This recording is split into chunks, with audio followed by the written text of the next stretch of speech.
அந்த மாதிரி election announce பண்ணிட்டாங்களா? நாக்காலிக்கு சண்டை போடும் நாமெல்லாம் பைத்தியம் தாண்டா. நான் சொன்னா கேட்பது யாரு? நாளும் நீ பேப்பரை பாரு. நீ போட்டு நானும் போட்டு என்னாச்சு நம்ம ஓட்டு ஊத்தாடி குழப்பா போச்சு ஜனங்க பாடி.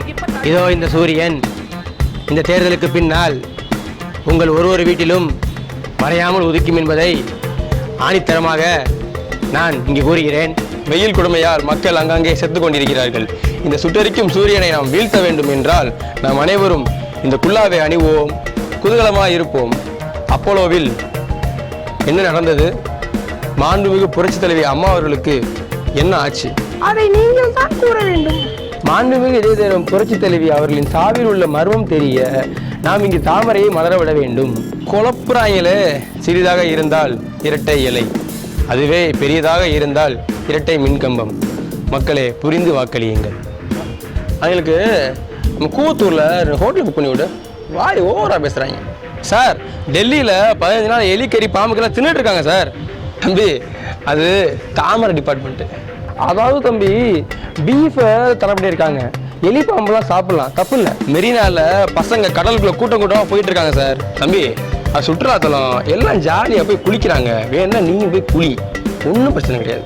என்னுடன் போட்டி போடும் அனைவரும் டெபாசிட் இழப்பார்கள், படகுதான் வெல்லும். இந்த அம்மா வேற சார். அந்த மீத்தேன், ஹைட்ரோ கார்பன், நியூட்ரினோ இதெல்லாம் தமிழகத்திற்கு எது நல்லதோ, தமிழ் மக்களுக்கு எது நல்லதோ அது எல்லாம் நாங்கள் செய்யவே மாட்டேன்னு சொல்ல வரீங்களா? படகு என்பது என் தந்தையாகிய கட்டுமரம் ஆகிய அந்த பாப்பாவும் என் கட்சிக்குத்தான் ஆதரவாக போட்டி கேட்டுக்கொண்டிருக்கிறார்.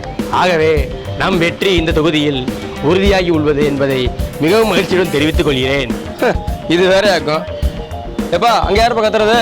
தம்பிகளா, முப்பாட்டை முருகன் அவனை மட்டும் விட்டுறாதீங்க. அண்ணே இந்த நாடு உருப்படாது, இவனுங்க இருக்கிற வரைக்கும் உருப்பட விட மாட்டாங்க. அதை நீங்கள் என்ன சொல்கிறது எங்களுக்கு தெரியாதா? எலெக்ஷன் இருக்கிற ஏரியாவிலேருந்து நான் பேசிக்கிட்டு இருக்கேன். ஸோ இங்கே ஓட்டுக்கு பார்த்தீங்க அப்படின்னா 10,000 20,000 வரைக்கும் கொடுத்துறா பேசிகிட்டு இருக்காங்க. ஸோ எல்லா கட்சிக்காரங்களும் பார்த்தீங்க அப்படின்னா பணத்தை கொடுக்குறது ரொம்ப தீவிரமாக இருக்காங்க. ஸோ ஒளிப்பதிவு அகர்ஷனுடன் வினோத். அடே நாங்கள் தான் வாங்கவே இல்லையடா, என் கட்சி எனக்கே வரணும், இல்லை நான் எப்படி மக்களுக்கு தருது? பட்டிக்காடா பட்டணமா என்ற ஒரு பட்டிமன்றத்தில் நான் தலைவராக இருந்த பொழுது அதையும் நீங்கள் தான் சொல்ல வேண்டும்.